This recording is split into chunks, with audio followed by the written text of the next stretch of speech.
बिस्मिल्लाहिर्रहमानिर्रहीम। अस्सलाम वालेकुम। फैसल अब्बासी हाजिर खिदमत है। पाकिस्तान की सियासत में एक किरदार कामरान टेसोरी आए और छा गए, और ये मिसाल उन पे बिल्कुल सच साबित होती है, क्योंकि कामरान टेसोरी उस वक्त नमूदार हुए थे MQM के हलकों में जब 22 अगस्त का एक स्टेटमेंट सामने आई थी। उस वक्त जो बानी मुत्तहिदा थे अल्ताफ़ हुसैन, उनकी जानिब से, और फिर MQM के इख्तलाफात सामने आए थे।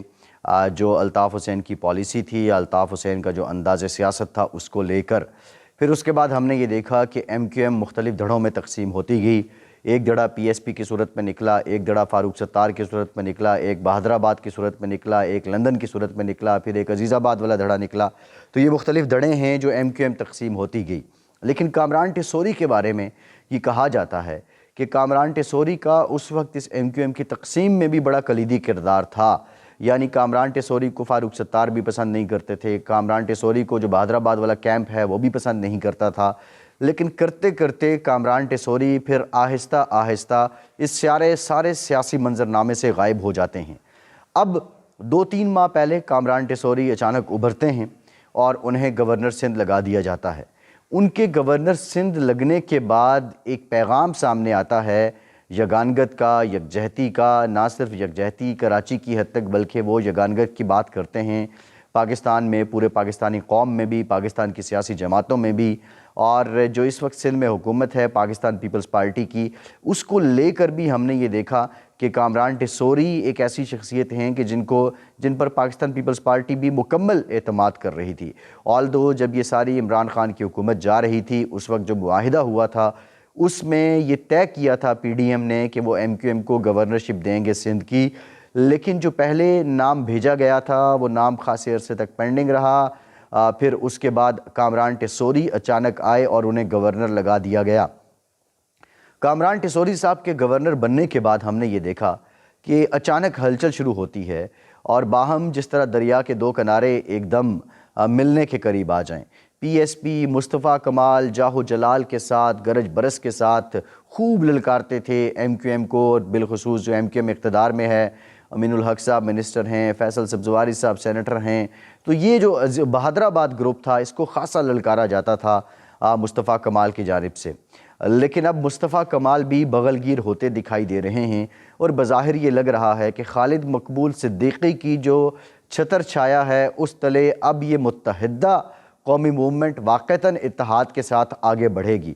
फ़ारूक सत्तार भी, जिन्हें ख़ासे रिज़र्वेशन थे खालिद मकबूल सिद्दीकी पे, उन्होंने कन्वीनियरशिप छोड़ी थी, फिर उसके बाद खालिद मकबूल सिद्दीकी कन्वीनियर बन गए। लेकिन खालिद मकबूल सिद्दीकी का भी एक दौर है। मैंने देखा कि एक ज़माने में जब अल्ताफ़ हुसैन के आखिरी अदवार थे तो खालिद मकबूल सिद्दीकी कलीदी रहनुमा की अहमियत इख्तियार कर गए थे। फिर एक टाइम हमने ये भी देखा कि खालिद मकबूल सिद्दीकी इस्लामाबाद की सड़कों पे बिल्कुल एक आम इंसान की तरह, आम आदमी की तरह फिर रहे होते थे, वॉक कर रहे होते थे, छोटे छोटे इवेंट्स में जाते थे, और वो किसी उम्मीद की तलाश में थे, और उन्हें उम्मीद मिली कि जब वो कन्वीनियर बन गए MQM पाकिस्तान के। ये सारे हालात पेश करने का मकसद ये है कि जो कामरान टेसोरी इस वक्त जिस मिशन पे लगे हैं, उनका जो अव्वलीन पिछले दिनों आपने देखा कि एक मुहाजिर डे मनाया गया। कराची की जो सियासत है और सिंध के जो शहरी इलाके हैं उनकी सियासत मुहाजिर फैक्टर को ज़िंदा किए बग़ैर मुमकिन नहीं है, और MQM भी मुहाजिर फैक्टर के बग़ैर कुछ भी नहीं है। इंतहाई दिलचस्प बात यह है कि जो 16% कोटा जाता है उसमें से 14% सिंध के अर्बन एरियाज़ को चला जाता है, रूरल एरियाज़ को चला जाता है, देही इलाकों को, और 2% अर्बन एरियाज़ का बचता है। ये वो बुनियाद थी जिस पर MQM बनाई गई थी, और ये बुनियाद आज भी कायम है। ये कोटा सिस्टम नहीं बदल सका है, लेकिन जो मसावी हुकूक हैं उसकी हमेशा से MQM अपना डिमांड करती रही है, मुतालबा करती रही है। मसावी हुकूक भी अभी तक शायद उन्हें उस तरह नहीं मिल सके। मसावी हुकूक से मुराद ये नहीं कि वो पाकिस्तान के बराबर के शहरी नहीं हैं, वो बिल्कुल बराबर के शहरी हैं, लेकिन जो कराची की हालत ज़ार है उसमें बड़ी हद तक MQM का अपना भी किरदार रहा है। इनके शाहाना अदवार रहे हुकूमतों के, लेकिन ये वो कारकर्दगी ना दिखा सके। लेकिन MQM के बाद जो अगर किसी ने सबसे ज़्यादा मायूस किया तो वो पाकिस्तान तहरीक इंसाफ थी। MQM के बाद पाकिस्तान तहरीक इंसाफ को 14 नशिस्तें दी 2018 के इंतखाबात में कराची ने, लेकिन वहाँ भी कुछ नहीं हो सका। बल्कि पाकिस्तान तहरीक इंसाफ जो सिंध चैप्टर है और बिलखुसूस कराची चैप्टर है, وہ مختلف دھڑوں میں بٹا رہا. کہیں فیصل واؤڈا کا دھڑا تھا, کہیں عامر لیاقت کے ساتھ لوگ تھے, کہیں علی زیدی کا دھڑا تھا.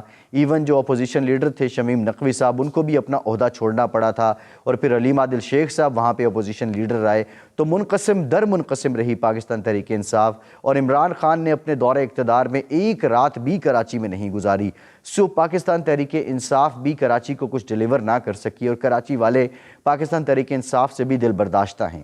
اب یہ موقع آیا کہ کراچی کی جو آواز رہی ہے, یا کراچی کے اندر جو سب سے بڑا فیکٹر رہا ہے, یا سندھ کے جو شہری علاقوں میں سب سے بڑا فیکٹر رہا ہے, وہ حیدرآباد ہو یا دیگر علاقے ہوں, وہ مہاجر کا ووٹ ہے. اور مہاجر فیکٹر پچھلے 5-7 سالوں سے 22 اگست کے اقدام کے بعد اس طرح ایکٹیو نہیں تھا. اور اگر مہاجر فیکٹر ایکٹیو نہیں ہے تو پھر ایم کیو ایم کی بقا کسی صورت ہمیں نظر نہیں آتی. حالیہ جو ضمنی انتخابات ہوئے اس میں بھی آپ نے دیکھا ایک سیٹ پی ٹی آئی نکال لیتی ہے, ایک قادر مندوخیل صاحب نکال لیتے ہیں. سو M Q M Farooq Sattar صاحب نے بھی علیحدہ الیکشن لڑا, 3-4 ہزار ووٹ انہوں نے لیے. یہ جو تقسیم تھی, اس تقسیم نے نقصان دیا کراچی کے سیاستدانوں کو. اور اب اس چھتر چھایا کے نیچے جو خالد مقبول صدیقی صاحب کی ہے, اس کے نیچے پھر سے یہ لوگ اکٹھے ہو رہے ہیں. لیکن جس طرح میں نے شروع میں ذکر کیا کامران ٹیسوری صاحب کا, اگر یہ الزام کامران ٹیسوری پہ سچ ثابت آتا ہے کہ انہوں نے ایم کیو ایم کو تقسیم کرنے میں کردار ادا کیا تھا, تو اب Kamran Tessori M Q M کو پھر سے جوڑنے میں اپنا کردار ادا کر رہے ہیں. اس وقت جو کراچی کی اور سندھ کے شہری علاقوں کی سیاست ہے, اس کا محور ہے, کوئی مرکز ہے, تو وہ کامران ٹیسوری ہیں. اور گورنر بننے کے بعد وہ اس میں خاصے ایکٹیو ہیں, اور بظاہر یہ لگ بھی رہا ہے جو فلیکسیبلٹی مصطفیٰ کمال کی ہم نے دیکھی, جو فاروق ستار کی ہم دیکھ رہے ہیں, آفاق احمد جو ایم کیو ایم حقیقی کے سربراہ ہیں ان سے بھی یہ رابطے میں ہیں, کچھ لوگ جو ایم کیو ایم لندن کے ہیں ان سے بھی یہ رابطے میں ہیں. تو پھر سے ایک اتحادی ایم کیو ایم ہمیں نظر آ رہی ہے. اگر متحدہ قومی موومنٹ کا اتحاد ہو جاتا ہے تو ان کا مقابلہ کراچی میں پی ٹی آئی سے ہوگا. پیپلز پارٹی کے چند مخصوص حلقے ہیں اس پر وہ کامیاب ہوتی آ رہی ہے, لیکن بیشتر کراچی ایم کیو ایم کا رہا ہے. اور کامران ٹیسوری جو ہیں وہ اپنا کردار ادا کر رہے ہیں. اب بطور گورنر وہ سیاسی عہدہ تو شاید نہ لے سکیں, لیکن گورنر ہونے کے ناطے وہ اپنا سیاسی کردار بھرپور انداز میں ادا کر رہے ہیں. لیکن سوال ہیں کچھ, کراچی والوں کا قصور کیا ہے؟ یہ بہت بڑا سوال ہے. پی ٹی آئی ڈیلیور نہیں کر سکی, پیپلز پارٹی 15 سال کی حکومت ہوتے ہوئے ڈیلیور نہیں کر سکی, ایم کیو ایم سے جو امیدیں ہیں یا امیدیں رہی ہیں وہ بھی پوری نہ ہو سکیں. اب یہ لوگ جو اکٹھے ہو رہے ہیں, کیا ان کو پہلا عہد یا پہلی سنجیدگی اس طرف نہیں شو کرنی چاہیے کہ ہمیں کراچی کے مسائل کا ایک ٹیبل بنانا ہوگا, کراچی والوں کے ساتھ کیے ہوئے وعدوں کا ایک ٹیبل بنانا ہوگا, اور کراچی جو کاسموپولیٹن سٹی ہے, کراچی کے اندر ہر قوم کا, ہر مذہب کا, ہر نسل کا, ہر رنگ کا باشندہ بستا ہے.